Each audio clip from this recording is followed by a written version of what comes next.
ജീവിച്ചാൽ ക്രിസ്തുവിനായി, പ്രവർത്തിച്ചാൽ ക്രിസ്തുവിനായി, മരിച്ചാൽ ക്രിസ്തുവിനായി.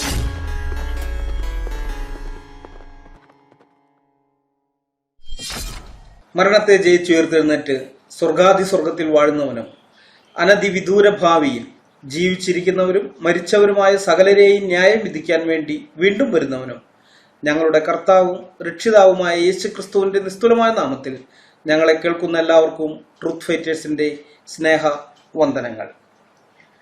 കഴിഞ്ഞ വീഡിയോയിൽ ലോകത്ത് മുസ്ലിങ്ങൾ ഉൾപ്പെട്ട കലാപങ്ങൾക്കെല്ലാം കാരണം ഖുർആൻ ആണെന്ന ഇന്ത്യൻ കോടതി വിധിയെക്കുറിച്ചും ആ വിധി പുറപ്പെടുവിച്ചത് 24 ആയത്തുകൾ കോടതി പരിശോധിച്ചതിന് ശേഷമായിരുന്നെന്നും പറഞ്ഞെങ്കിലും വീഡിയോയുടെ നീളം കൂടണ്ട എന്ന് കരുതി ഏതൊക്കെയാണ് ആ 24 ആയത്തുകൾ എന്ന് ഞാൻ പറഞ്ഞിരുന്നില്ല. എന്നാൽ പലരും നേരിട്ടും അതല്ല കമന്റിലൂടെ അങ്ങനെ പല രീതിയിലായിട്ട് കോടതി പറഞ്ഞ ആ 24 ആയത്തുകൾ ഏതാണെന്ന് ചോദിക്കുകയുണ്ടായി. ആ 24 ആയത്തുകൾ ഏതാണെന്ന് വെളിപ്പെടുത്തുന്ന ഒരു വീഡിയോ ചെയ്യണം എന്നും ചിലർ ആവശ്യപ്പെടുകയുണ്ടായി. അതുകൊണ്ടാണ് ഈ വീഡിയോ ചെയ്യുന്നത്. സത്യം പറഞ്ഞാൽ 24 ആയത്തുകളല്ല, ഒരു ബഹുസ്വര സമൂഹത്തിൽ പരസ്പര വിദ്വേഷവും മതസ്പർദ്ധയും മാനവിക വിരുദ്ധതയും വളർത്തുന്ന 500 ആയത്തുകളിലധികം അർത്ഥമറിഞ്ഞ് ഖുർആൻ വായിക്കുന്ന ഏതൊരാൾക്കും ഖുർആനിൽ നിന്ന് കണ്ടെടുക്കാൻ സാധിക്കും.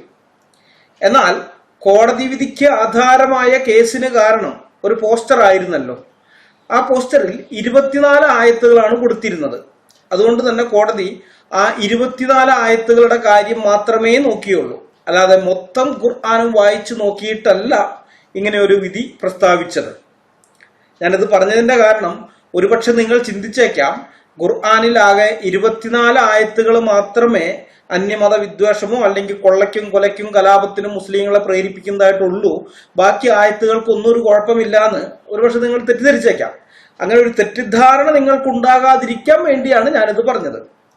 നമുക്കിനി ജസ്റ്റിസ് സഡ്ഡസ് ലോഹത്ത് നടത്തിയ വിധി പ്രസ്താവനയിൽ പറഞ്ഞ ആ 24 ആയത്തുകൾ ഏതൊക്കെയാണെന്ന് നോക്കാം. സൂറ 9:5.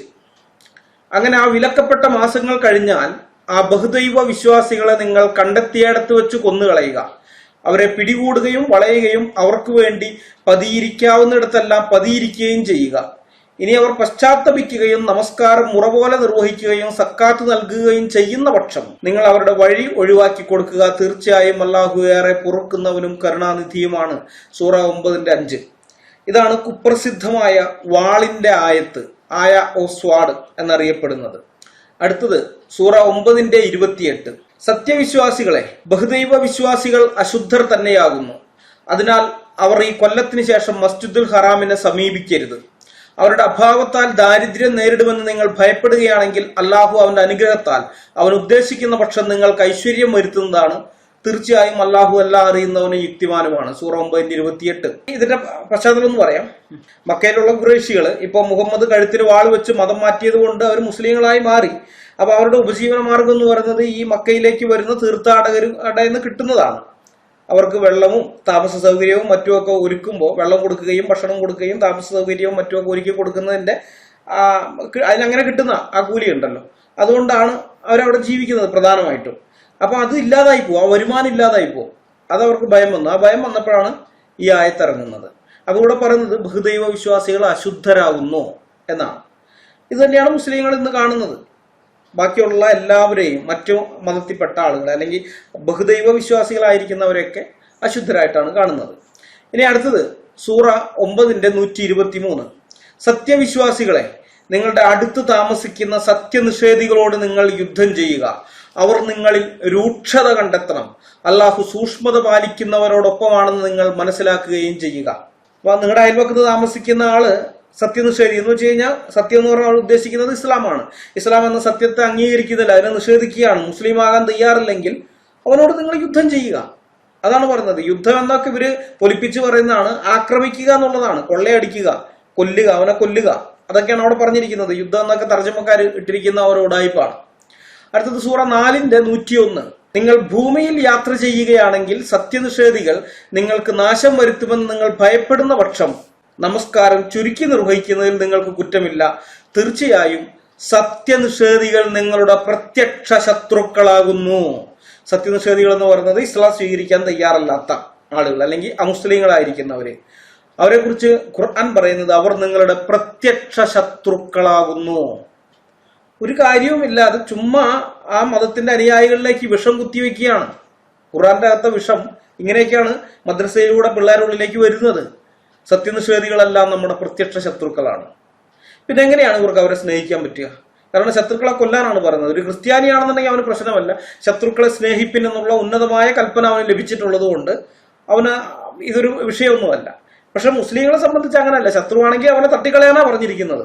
മുഹമ്മദ് അതാണ് കാണിച്ചു കൊടുത്തിട്ടുള്ളത്, സ്വഹാബിമാർ അതാണ് കാണിച്ചു കൊടുത്തിട്ടുള്ളത്, ഖലീഫുമാരും അത് തന്നെയാണ് കാണിച്ചു കൊടുത്തിട്ടുള്ളത്. അതുകൊണ്ട് ശത്രുക്കളെ കൊല്ലുക എന്നുള്ളത് തന്നെയാണ്. അടുത്തത് സൂറ 4:56. തീർച്ചയായും നമ്മുടെ തെളിവുകൾ നിഷേധിച്ചവരെ നാം നരകത്തിലിട്ട് കരിക്കുന്നതാണ്. അവരുടെ തൊലികൾ വെന്തുപോകുമ്പോഴെല്ലാം അവർക്ക് നാം വേറെ തൊലികൾ മാറ്റി കൊടുക്കുന്നതാണ്. അവർ ശിക്ഷ ആസ്വദിച്ചു കൊണ്ടിരിക്കാൻ വേണ്ടിയാണത്. തീർച്ചയായും അള്ളാഹു പ്രതാപവാനും യുക്തിവാനും ആകുന്നു. ഇവിടെ ഇതൊക്കെ വായിക്കുമ്പോൾ മനസ്സിലാവും നമ്മാതിരി സൈക്കോ ആണെന്നുള്ളത്. കാരണം നരകത്തിലിട്ട് കരിക്കുമ്പോൾ സ്വാഭാവികമായിട്ട് അവരുടെ തൊലികളൊക്കെ വെന്തു പോകും. അപ്പൊ അള്ളാഹു എന്ത് ചെയ്യാണ്? പുതിയ തൊലികൾ വെച്ചു കൊടുക്കാണ്, വേറെ തൊലികൾ വെച്ചു കൊടുക്കും. അതെന്തിനു വേണ്ടിയിട്ടാ? അവര് ശിക്ഷ ആസ്വദിച്ചുകൊണ്ടിരിക്കാൻ വേണ്ടി. ഈ ശിക്ഷ ശരിക്കും ആസ്വദിക്കുന്ന അള്ളാഹുവാണ്. ഇത് കണ്ടുകൊണ്ട് ആസ്വദിച്ചുകൊണ്ടിരിക്കുന്നവൻ അള്ളാഹുവാണ്, സൈക്കോ. ആ പുള്ളിയാണ് ഇത് കണ്ടുകൊണ്ടിരിക്കുന്നത്. എന്നിട്ട് പറയണം അവരിത് ആസ്വദിക്കട്ടെ, ശിക്ഷ ആസ്വദിക്കട്ടെ. അടുത്തത് സൂറ 9:23. സത്യവിശ്വാസികളെ, നിങ്ങളുടെ പിതാക്കളും നിങ്ങളുടെ സഹോദരങ്ങളും സത്യവിശ്വാസത്തെക്കാൾ സത്യനിഷേധത്തെ പ്രിയങ്കരമായി കരുതുകയാണെങ്കിൽ അവരെ നിങ്ങൾ രക്ഷാകർത്താക്കളായി സ്വീകരിക്കരുത്. നിങ്ങളിൽ നിന്ന് ആരെങ്കിലും അവരെ രക്ഷാകർത്താക്കളായി സ്വീകരിക്കുന്ന പക്ഷം അവർ തന്നെയാണ് അക്രമികൾ. സൂറ 9:23. ഇവിടെ ഈ പറഞ്ഞിരിക്കുന്ന അർത്ഥം മനസ്സിലായോ? ഒരു അമുസ്ലിം കുടുംബത്തിൽ നിന്ന് ഒരുത്തൻ മുസ്ലിമായി മാറിയെന്ന് വെച്ചോ, അവന്റെ മാതാപിതാക്കളും സഹോദരങ്ങളൊന്നും മുസ്ലിങ്ങളാകുന്നില്ല. പിന്നെ ഇവരെ അവൻ രക്ഷാകർത്താക്കളായിട്ട് കരുതാൻ പാടില്ല, കാണാൻ പാടില്ല. അതല്ല, ഒരു മുസ്ലിം കുടുംബത്തിൽ നിന്ന് പിതാവോ മാതാവോ മൂത്ത ആരെങ്കിലും ഒക്കെ വേറെ ഏതെങ്കിലും മതത്തിലേക്ക് മാറിയെന്ന് വെച്ചോ, അപ്പൊ അവിടെയുള്ള മക്കള് ഈ പിതാവിനെ രക്ഷാകർത്താവായിട്ട് കരുതാൻ പാടില്ല, അവരുമായിട്ടൊരു ബന്ധവും പാടില്ല. അതാണ് പറയുന്നത് ഇവിടെ. അടുത്തത് സൂറ 9:37. വിലക്കപ്പെട്ട മാസം പുറകോട്ട് മാറ്റുക എന്നത് സത്യനിഷേധത്തിന്റെ വർധനവ് തന്നെയാകുന്നു. സത്യനിഷേധികൾ അതുമൂലം തെറ്റിലേക്ക് നയിക്കപ്പെടുന്നു. ഒരു കൊല്ലം അവരത് അനുവദനീയമാക്കുകയും മറ്റൊരു കൊല്ലം നിഷിദ്ധമാക്കുകയും ചെയ്യുന്നു. അള്ളാഹു നിഷിദ്ധമാക്കിയതിന്റെ എണ്ണം ഒപ്പിക്കുവാനും എന്നിട്ട് അള്ളാഹു നിഷിദ്ധമാക്കിയത് ഏതോ അത് അനുവദനീയമാക്കുവാനും വേണ്ടിയാണ് അവർ അങ്ങനെ ചെയ്യുന്നത്. അവരുടെ ദുഷ്പ്രവൃത്തികൾ അവർക്ക് ഭംഗിയായി തോന്നിക്കപ്പെട്ടിരിക്കുന്നു. സത്യനിഷേധികളായ ജനങ്ങളെ അള്ളാഹു നേർവഴിയിലാക്കുകയില്ല. സൂറ 9:37. സത്യനിഷേധികളായ ആളുകളെ അള്ളാഹു നേർവഴിയിലാക്കുകയില്ല എന്ന് വെച്ച് കഴിഞ്ഞാൽ മുസ്ലിങ്ങളുടെ കണ്ണിൽ അമുസ്ലിങ്ങളായിരിക്കുന്ന ആൾക്കാരൊന്നും നേർവഴിയിലല്ല. അവർ സത്യത നിഷേധിക്കുന്നവരാണ്, സത്യനിഷേധികളാണ്. അതുകൊണ്ട് അള്ളാഹു അവരെ ഒരിക്കലും നേർവഴിയിലാക്കുകയില്ല, വളഞ്ഞ വഴിയിലൂടെ മാത്രമേ അവരെ നടത്തിവിടുകയുള്ളൂ.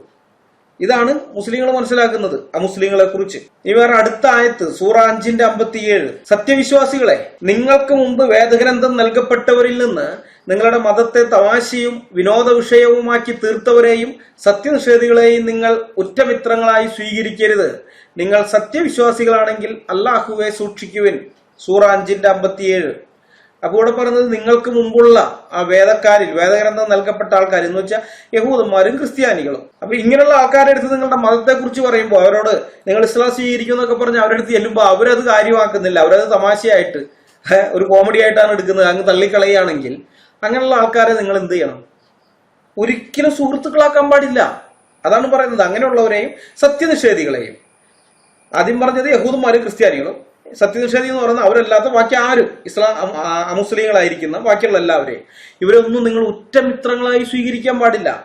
നിങ്ങൾ സത്യവിശ്വാസികളാണെങ്കിൽ നിങ്ങൾ അത് ചെയ്യരുത്, നിങ്ങൾ അല്ലാഹുവിനെ സൂക്ഷിക്കണമെന്നാണ് പറയുന്നത്. അടുത്തത് സൂറ 33:61. അവർ ശാപം ബാധിച്ച നിലയിലായിരിക്കും, എവിടെ വെച്ച് കണ്ടുമുട്ടിയാലും അവർ പിടിക്കപ്പെടുകയും കൊന്നൊടുക്കപ്പെടുകയും ചെയ്യും. ഇത് അമുസ്ലിങ്ങളെ കുറിച്ച് പറഞ്ഞിരിക്കുന്ന കാര്യമാണ്. അവരെവിടെ വെച്ച് കണ്ടാലും അവർ പിടിക്കപ്പെടുകയും കൊന്നൊടുക്കപ്പെടുകയും ചെയ്യും എന്നുള്ളത്. സൂറ 21:98. അടുത്തത്, തീർച്ചയായും നിങ്ങളും അല്ലാഹുവിന് പുറമെ നിങ്ങൾ ആരാധിക്കുന്നവയും നരകത്തിലെ ഇന്ധനമാകുന്നു, നിങ്ങൾ അതിലേക്ക് വന്ന് ചേരുക തന്നെ ചെയ്യുന്നതാണ്. ഇത് മറ്റു മതക്കാരോട് പറയുകയാണ്. അല്ലാഹു അല്ലാതെ ആരെയൊക്കെയാണോ നിങ്ങൾ ആരാധിക്കുന്നത് അവരൊക്കെ നരകത്തിലെ ഇന്ധനമാകും, നിങ്ങളും നരകത്തിലെ ഇന്ധനമാകും. മനസ്സിലായ? നിങ്ങളൊന്ന് ചിന്തിച്ചു നോക്കണം. ഒരു ബഹുസ്വര സമൂഹത്തിൽ ജീവിക്കുമ്പോൾ പറയാൻ കൊള്ളുന്ന കാര്യമാണോ ഇത്? പറയണം, നിങ്ങളുടെ ദൈവങ്ങളും നരകത്തിലെ ഇന്ധനങ്ങളാകുന്നു എന്ന്. ആകുന്നു എന്നല്ല, ആകും, ഭാവിയിൽ നിങ്ങളാകും. ഇതൊക്കെ പറഞ്ഞു കഴിഞ്ഞാൽ ബാക്കിയുള്ളവൻ കേട്ടോണ്ടിരിക്കുന്നതാണോ നിങ്ങൾ ചിന്തിക്കുന്നത്? തീർച്ചയായും അവൻ പ്രതികരിക്കാതിരിക്കൊന്നുമില്ല, കലാപം ഉണ്ടാകും. മനസ്സിലായ? അടുത്തത് സൂറ 32:22. തന്റെ രക്ഷിതാവിന്റെ ദൃഷ്ടാന്തങ്ങളെ പറ്റി ഉത്ബോധനം നൽകപ്പെട്ടിട്ട് അവയിൽ നിന്ന് തിരിഞ്ഞു കളഞ്ഞവനേക്കാൾ അക്രമിയായി ആരുണ്ട്? തീർച്ചയായും അത്തരം കുറ്റവാളികളുടെ പേരിൽ നാം ശിക്ഷാ നടപടി എടുക്കുന്നതാണ്. സൂറ 32:22. അതായത് ഈ ദാവാക്കാരൊക്കെ ചെന്ന് ഒരുത്തനോട് ഇസ്ലാം ആകാൻ വേണ്ടി പറയുകയാണ്, അവനോട് ആവശ്യപ്പെടുകയാണ്, നീ ഇസ്ലാം ആകണം, മുസ്ലിം ആകണം എന്നൊക്കെ പറഞ്ഞ് അവനെ ഉത്ബോധിപ്പിക്കുകയാണ്. പക്ഷെ അവൻ തിരിഞ്ഞു കളയാണ്. അവൻ പറഞ്ഞ് എനിക്കിതൊന്നും വേണ്ടാന്നും പറഞ്ഞ് ഒഴിഞ്ഞു മാറി പോവുകയാണെങ്കിൽ അവനെ അക്രമിയായിട്ട് കാണണം എന്നാണ് പറയുന്നത്. അവനെ ഒരു അക്രമിയായിട്ട് പരിഗണിക്കണം. അക്രമിയോട് എങ്ങനെയാണോ ഇടപെടേണ്ടത് അങ്ങനെ ഇടപെടണമെന്ന മുസ്ലിങ്ങളോട് പറഞ്ഞിരിക്കുന്നത്. ഇനി അടുത്തത് സൂറ 48:20. നിങ്ങൾക്ക് പിടിച്ചെടുക്കാവുന്ന ധാരാളം സമരാർജിത സ്വത്തുക്കൾ അല്ലാഹു നിങ്ങൾക്ക് വാഗ്ദാനം നൽകിയിരിക്കുന്നു. എന്നാൽ ഇതെന്ന് പറയുന്നത് ഖൈബർ എന്ന് പറയുന്ന യഹൂദന്മാരുടെ ഒരു വാസസ്ഥലത്തെ ആക്രമിച്ച് അവിടെ നിന്ന് കൊള്ളയടിച്ചെടുത്ത സ്വത്താണ് ഖൈബറിന്റെ കാര്യം. അതാണ് പറയുന്നത് അവിടെ. എന്നാൽ ഇത് അവൻ നിങ്ങൾക്ക് നേരത്തെ തന്നെ തന്നിരിക്കുകയാണ്. ജനങ്ങളുടെ കൈകളെ നിങ്ങളിൽ നിന്ന് അവൻ തടയുകയും ചെയ്തിരിക്കുന്നു. സത്യവിശ്വാസികൾക്ക് അതൊരു ദൃഷ്ടാന്തമായിരിക്കുവാനും നേരായ പാതയിലേക്ക് നിങ്ങളെ അവൻ നയിക്കുവാനും വേണ്ടി. അപ്പൊ ഇവിടെ പറഞ്ഞിരിക്കുന്നത് ധാരാളം സമരാർജിത സ്വത്തുക്കൾ, നിങ്ങൾക്ക് പിടിച്ചെടുക്കാവുന്ന അത്രയും സമരാർജിത സ്വത്തുക്കൾ. സമരാർജിതം എന്നൊക്കെന്നല്ല, കൊള്ളവസ്തുക്കൾ. പച്ച മലയാളം അതാണ്. ഈ ഗനീമത്ത് എന്ന് പറഞ്ഞാൽ അമുസ്ലിങ്ങളെ ആക്രമിച്ച് കൊള്ളയടിച്ച് അവരിൽ നിന്ന് പിടിച്ചെടുക്കുന്ന സ്വത്തുക്കൾ. അപ്പൊ അള്ളാഹു നിങ്ങൾക്ക് അതിന്റെ വാഗ്ദാനം തന്നിരിക്കുകയാണ്. നിങ്ങൾ വെക്കോ, അള്ളാഹു നിങ്ങൾക്ക് വാഗ്ദാനം തന്നിട്ടുണ്ടല്ലോ, നിങ്ങൾ ആ വാഗ്ദാനം നിറവേറ്റൂ. ചെന്ന് ഈ അമുസ്ലിങ്ങളുടെയൊക്കെ സ്വത്ത് നിങ്ങൾ പിടിച്ചെടുത്തോ. ഇതാ പറയുന്നത്, ഇത് അള്ളാഹുവിന്റെ വാഗ്ദാനമാണ്. എന്നാൽ ഈ ഖൈബറിലെ കാര്യം വരും, ഇത് പണ്ടേ തന്നാണ് നിങ്ങൾക്ക്, അതിപ്പോ നിങ്ങൾക്ക് കിട്ടിയെന്നേ ഉള്ളൂ. നേരത്തെ തന്നെ തന്നിരിക്കുന്നതാണ്, ഇപ്പൊ നിങ്ങൾക്ക് കിട്ടി.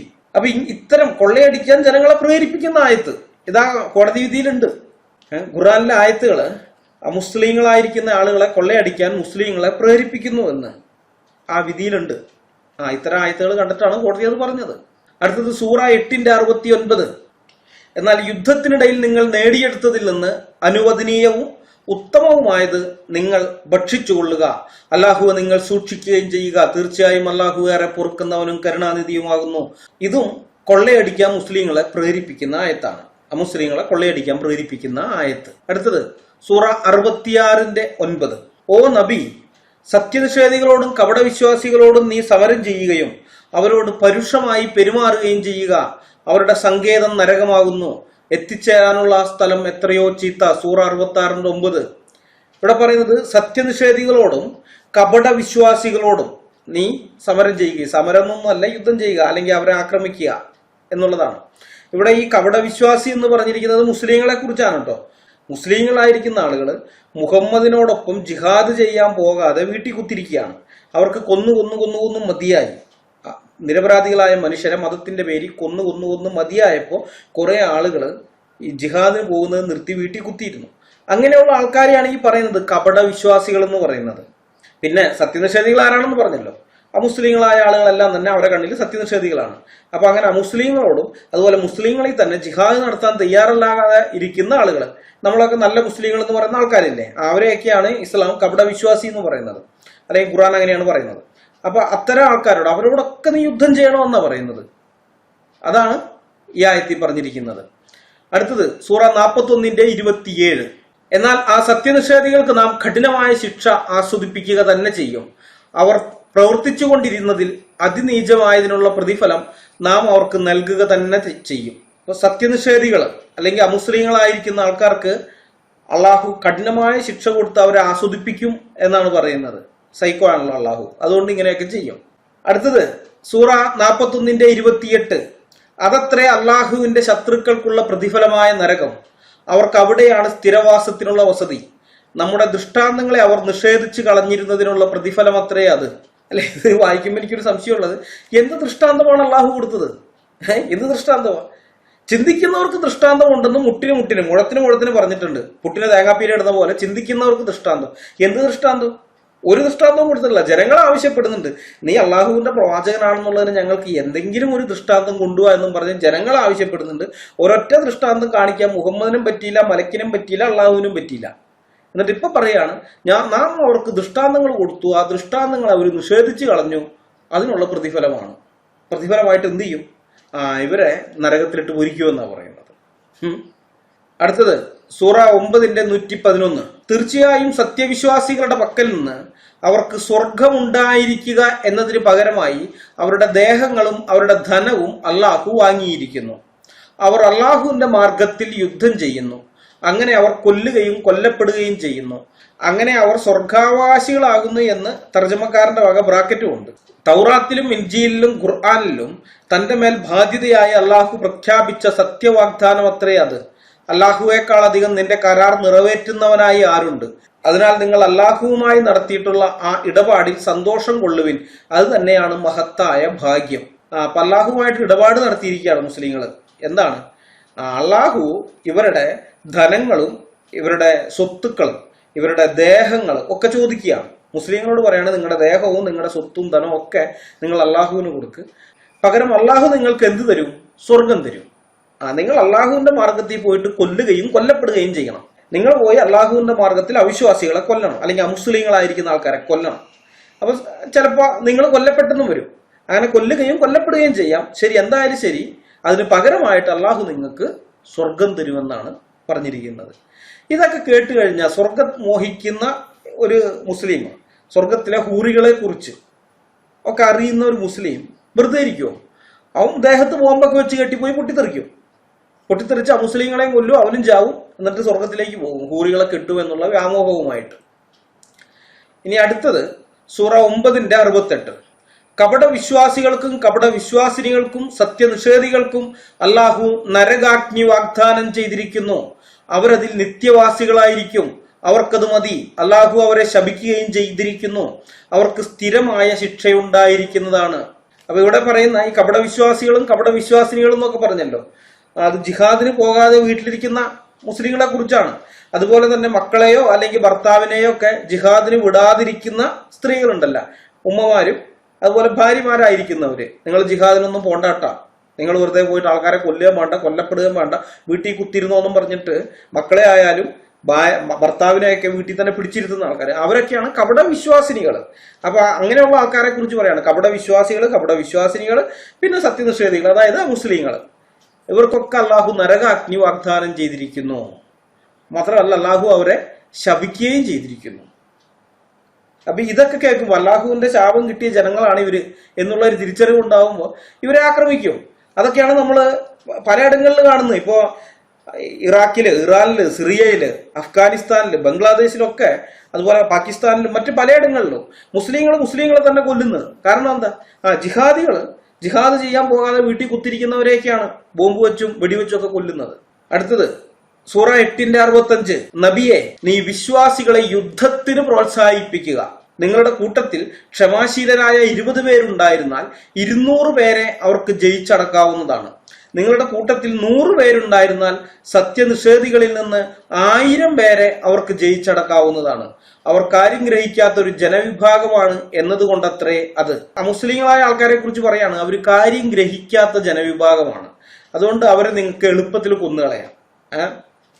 മുഹമ്മദ്, നീ ഈ മുസ്ലിങ്ങളെ യുദ്ധത്തിന് പ്രേരിപ്പിക്കുക, പ്രോത്സാഹിപ്പിക്കുക, യുദ്ധത്തിന് പോകാൻ വേണ്ടി. നിങ്ങൾ 20 പേരുണ്ടെങ്കിൽ 200 പേരെ കൊല്ലാം, 100 പേരുണ്ടായിരുന്ന നിങ്ങൾക്ക് 1000 പേരെ കൊല്ലാം.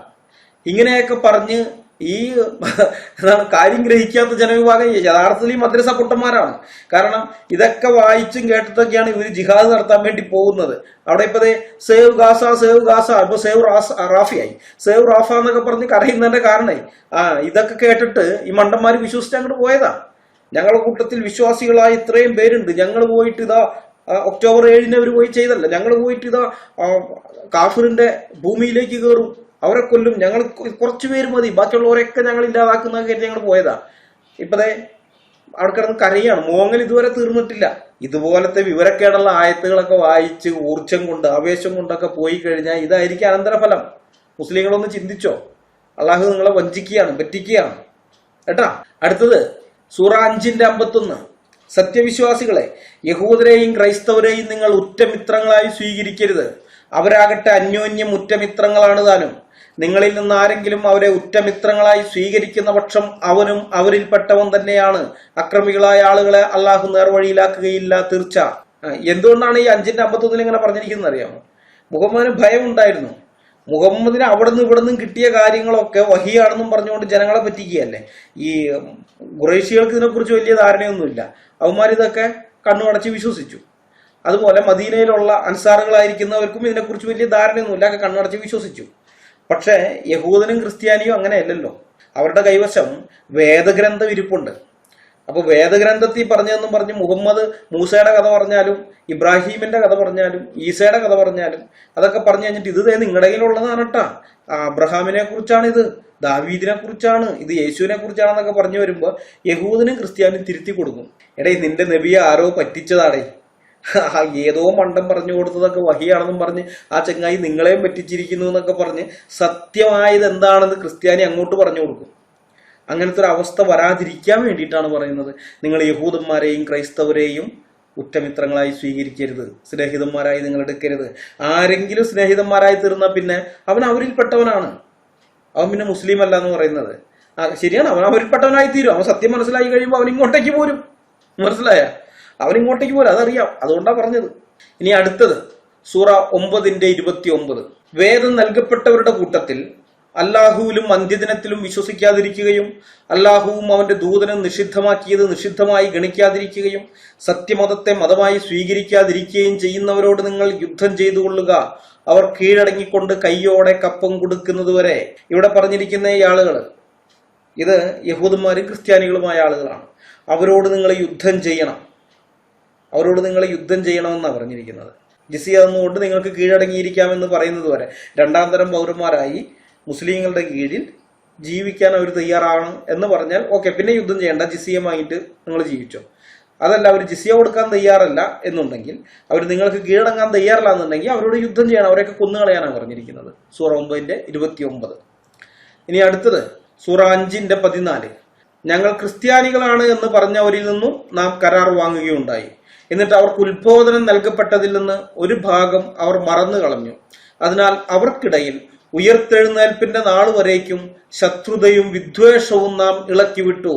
അവർ ചെയ്തുകൊണ്ടിരിക്കുന്നതിനെ പറ്റിയെല്ലാം അല്ലാഹു പിന്നീട് അവരെ പറഞ്ഞറിയിക്കുന്നതാണ്.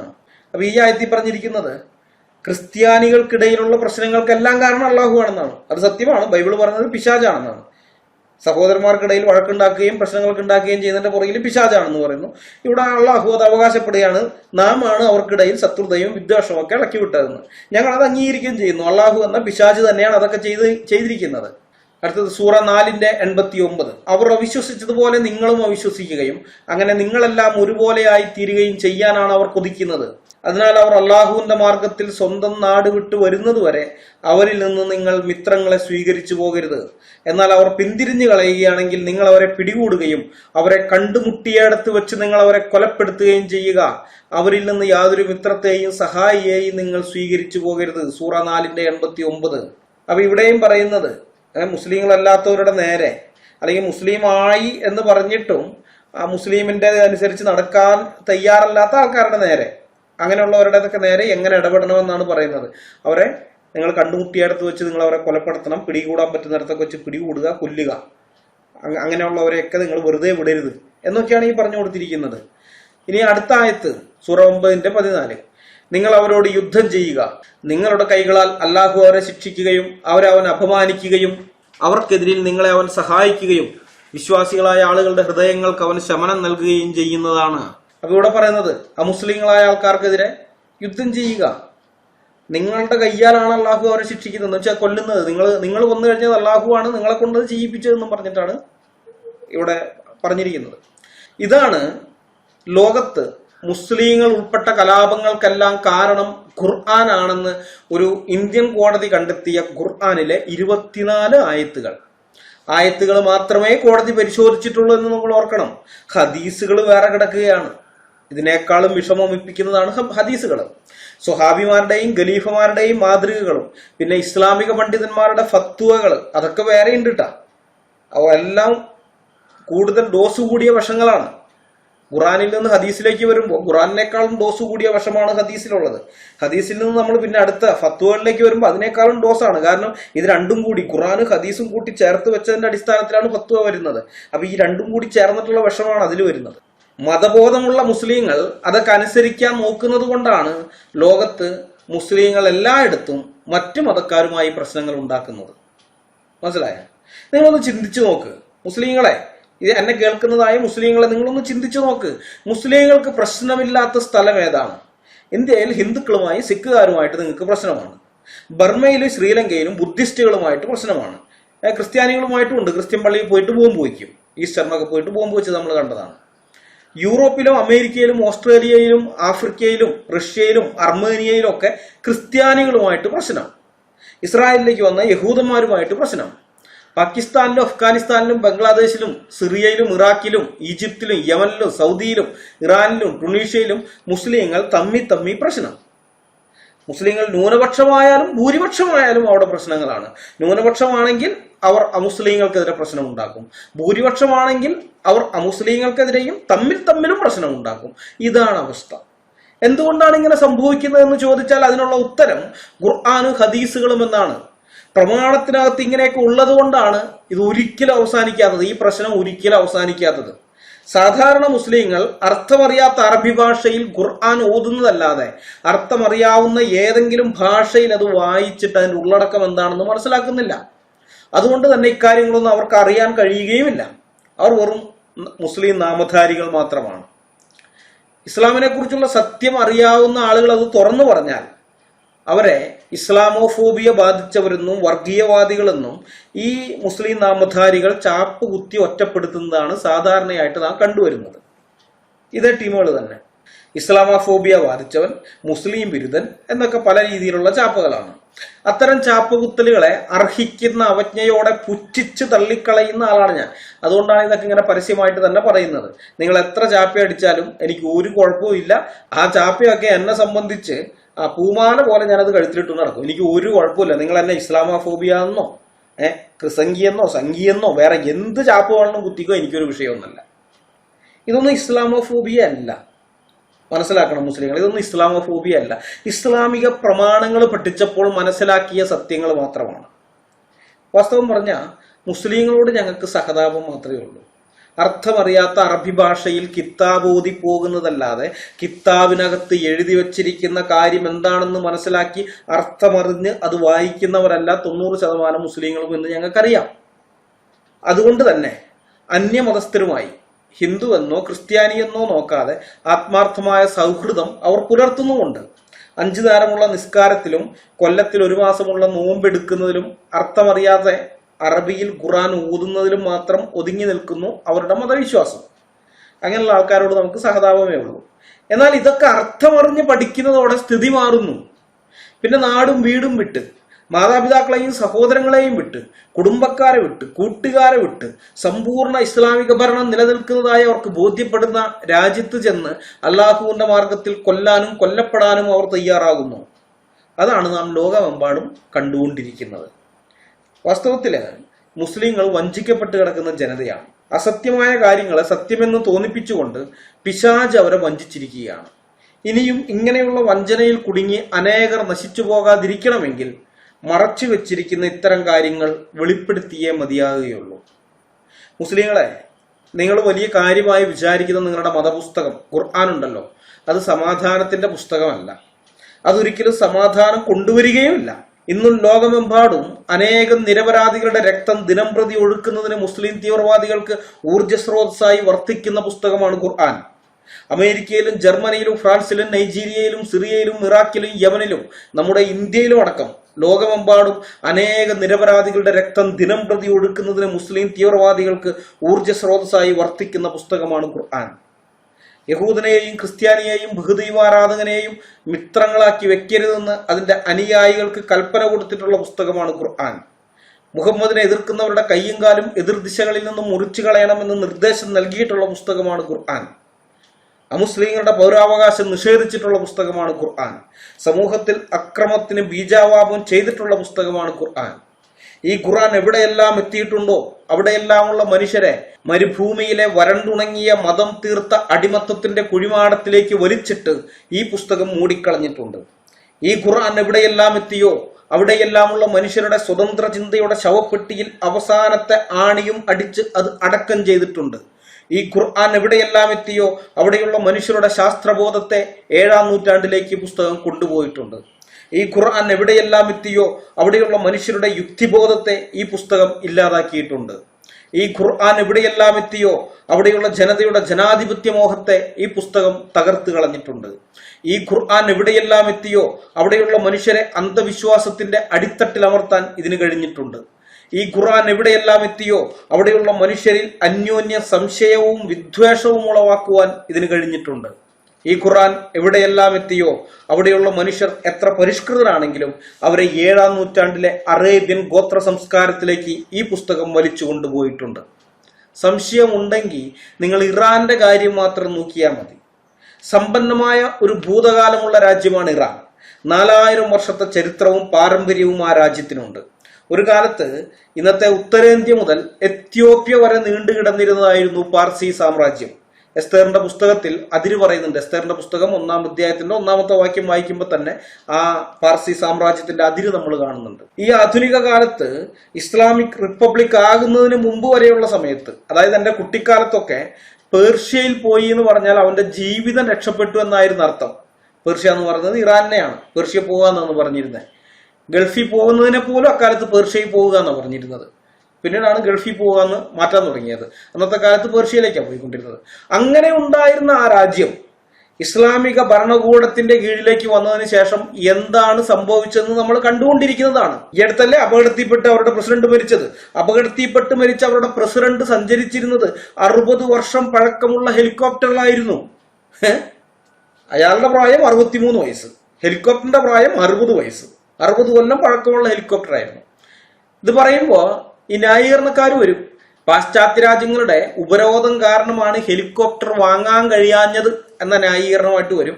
അത്തരം ന്യായീകരണത്തിനൊന്നും യാതൊരു വിലയുമില്ല. കാരണം വാജ്പേയിയുടെ ഭരണകാലത്ത് 1998 ഇന്ത്യ പൊഖ്രാനിൽ ആണവ സ്ഫോടനം നടത്തിയപ്പോൾ ഇതേപോലെ ഉപരോധം ഇന്ത്യക്ക് നേരെയും ഉണ്ടായിരുന്നു.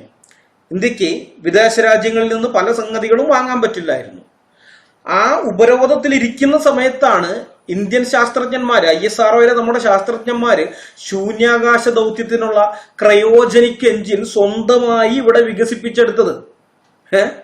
ക്രയോജനിക് സാങ്കേതിക വിദ്യ ഇവിടെ വികസിപ്പിച്ചെടുത്തു. ഏതായാലും ഈ ക്രയോജനിക് സാങ്കേതിക വിദ്യയുടെ അത്രയൊന്നും സങ്കീർണതയില്ലല്ലോ ഹെലികോപ്റ്ററിന്റെ എഞ്ചിൻ ഉണ്ടാക്കാൻ.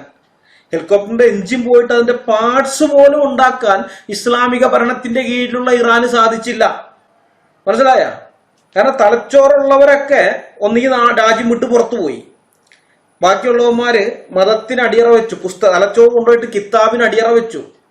അതുകൊണ്ട് ഇങ്ങനെയുള്ള കാര്യങ്ങളൊന്നും ഉണ്ടാക്കാൻ പറ്റിയില്ല അവർക്ക്. ഖുമൈനിമാര് അവിടുത്തെ ജനങ്ങളെ 7-ാം നൂറ്റാണ്ടിലേക്ക് കൊണ്ടുപോവുകയാണ് ചെയ്തത്. ഈ പുസ്തകം ഖുർആൻ എവിടേക്ക് എത്തിയോ അവിടെ ഉള്ളവരുടെ അവസ്ഥയാണിത്. ഇങ്ങനെയൊക്കെയാണ് ചെയ്യുക.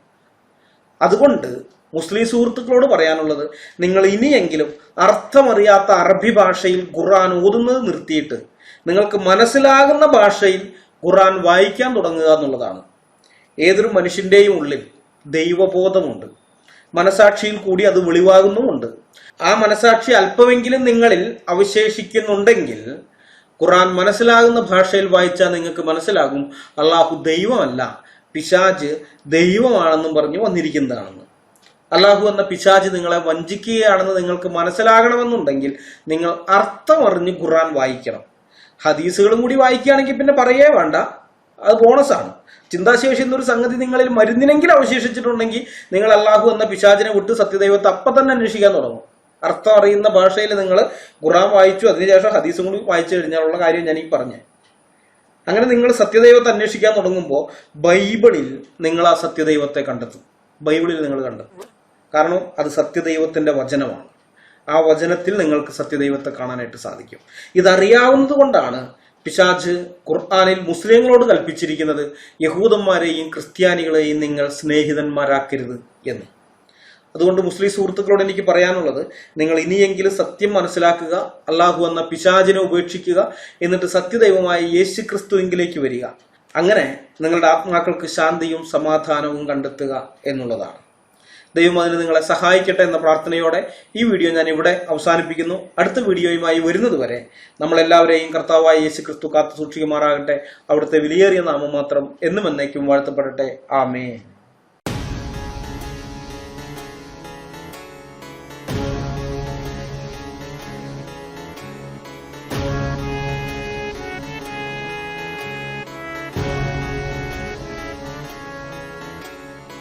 ജീവിച്ചാൽ ക്രിസ്തുവിനായി, പ്രവർത്തിച്ചാൽ ക്രിസ്തുവിനായി, മരിച്ചാൽ ക്രിസ്തുവിനായി.